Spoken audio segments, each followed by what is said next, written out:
Professor साहब के साथ गुफ्तगू करते हैं, क्योंकि आज वैसे भी कश्मीर के साथ यौम यकजहती है।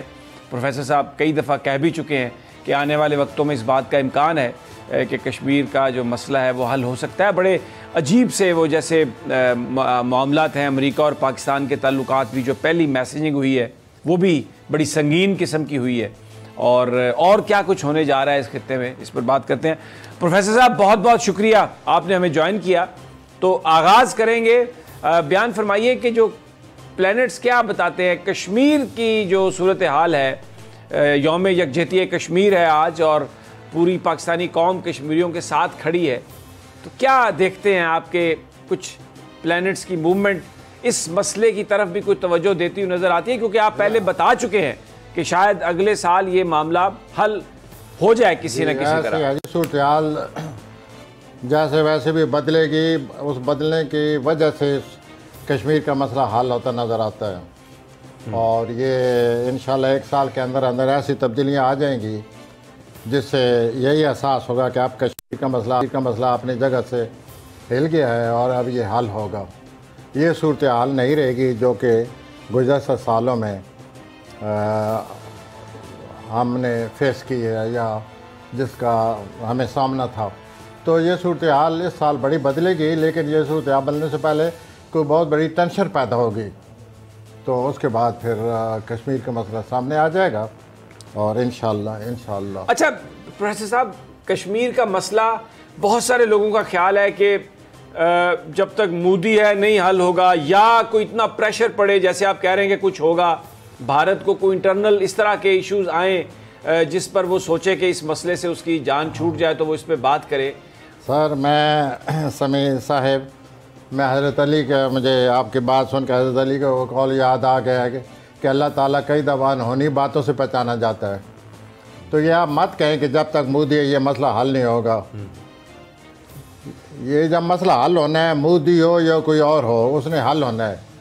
प्लैनेट उसी तरफ जा रहे हैं और सूरत हाल दिन ब दिन जो बदलती है, एक टेंशन बनेगी और उस टेंशन के बाद नज़रिया आता है कि कश्मीर के वो हमारे दोनों मुल्कों के लिए टेंशन जो है वो कशीदगी बढ़ा दे या कशीदगी का बहस बने या कशीदगी की वजह से हमें कोई नुकसान हों, लेकिन कश्मीर के मसले पर अच्छा असर पड़ेगा।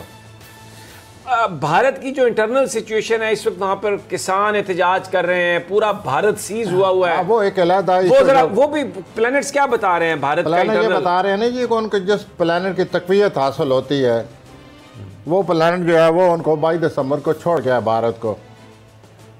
जिस प्लैनेट की वजह से भारत को तकवीयत हासिल होती है, यानी जिसकी वजह से उसकी पोजीशन स्ट्रांग थी, वो छोड़ गया। का जो हुक्मरान सितारा है वो जोल है। अच्छा, जोल जब जद्दी में आता है तो भारत को हमेशा तकवीयत हासिल होती है।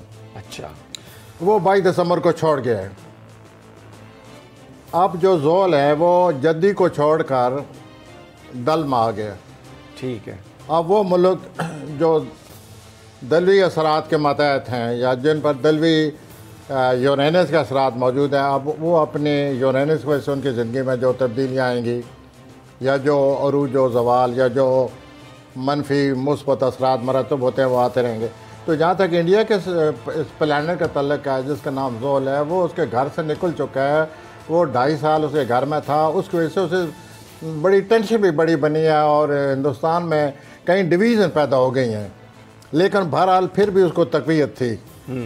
उसको मुआहदे होते रहे हैं, उसको कई मुल्कों का, ऐसे मुल्कों का जिनका दुनिया में बड़ा अच्छा खासा रोब है, उनका साथ रहा है, लेकिन वो सितारा अब निकल चुका है, 22 दिसंबर से निकल चुका है। अब भारत में कोई ना कोई ऐसी बात ज़रूर होती रहेगी, कोई ना कोई टेंशन आती रहेगी, कोई ना कोई मसला पैदा होता रहेगा जिसको निपटना पड़ेगा भारत को। तो मैं तो ये कहूँगा कि ये जोल का निकलना मोदी की मौजूदगी में निकलना बड़ी अच्छी बात है। कम से कम उसको तो समझ आए जो कुछ वो कर रहा है, अल्लाह ताला उसको पकड़े, वो अल्लाह की गिरफ्त में आए, तो वो जोल तो निकल गया है। अब इंडिया को प्रॉब्लम फेस होंगे। मैंने कई दफ़ा जिक्र किया है और लोगों की रिमार्क्स का वो बनता हूँ, शिकार हो जाता हूँ कि ये जंग की सूरत है। जंग है, आगे 5-6 प्लैनेट कभी अभी 11 को इकट्ठे होने वाले हैं। कौन सी 11 को? 11 फरवरी को सर। 5 प्लैनेट 11 फरवरी को इकट्ठे होने वाले हैं जिनका दुनिया पर असर पड़ेगा। कोई न किसी वाक़यात में ये सूरत पजीर होंगे। अच्छा, तो ये जब भी इकट्ठे होते हैं कोई ना कोई वाक़या पेश आता है और इनके इकट्ठे होने के बाद कई साल तक टेंशन पैदा हो जाती है। मैं आपको फिर याद दिलाऊं कि ये 1962 में इकट्ठे हुए थे। ये हम जिक्र कर चुके हैं, क्यूबा का बड़ा क्राइसिस आया था। हाँ, तो बस वही पहले जिक्र हो चुका है। हाँ। तो ये फिर इकट्ठे हो रहे हैं, तो इनकी वजह से कोई ना कोई मसला बनेगा। अच्छा, एक मसला तो बना है पाकिस्तान का अमेरिका के साथ। वो जो पहली टेलीफोन कॉल हुई है वो उमर शेख की, जो सुप्रीम कोर्ट से बरीयत और उस पर वो डैनियल पर्ल केस में वो जो वज़ीर ख़ारजा अमेरिका के, उन्होंने पाकिस्तान के वज़ीर ख़ारजा के साथ अच्छी खासी जरा की, बहस की, हमारी सुप्रीम कोर्ट के हवाले से बड़ी बात की। और सुप्रीम कोर्ट भी दूसरी तरफ हमें नज़र आ रहा है कि बिल्कुल अपने असूलों पर डटी हुई है और वो बिल्कुल कोई पाकिस्तानी कवानीन से सरेंडर करने के लिए तैयार नहीं है पाकिस्तान की सुप्रीम कोर्ट। तो ये एक अमेरिका और पाकिस्तान के बीच ये टेंशन तो एक बन रही है। जी जी, बनेगी या ये मज़ीद बढ़ने का अमकान है। इसी तरह भारत से जो टेंशन बनेगी, भारत से टेंशन बनने का ख़तरा ये है कि वो जंग की शक्ल अख्तियार कर ले। अच्छा, ये जंग की शक्ल जो है, इसके लिए जो प्लानर बायस बनते हैं ऐसे सूरत हाल का, वो 22 दिसंबर को लग चुके हैं। उनके असरात अब मुरतब होंगे, किसी किसी शक्ल में सूरत पजीर होंगे और सामने आएंगे, और फिर ये सूरत हाल बन सकती है जिसको हम कह सकते हैं सादा ज़बान में, सादा उर्दू में, पाकिस्तान भारत की जंग। अल्लाह बचाए, अल्लाह बचाए, अल्लाह बचाए।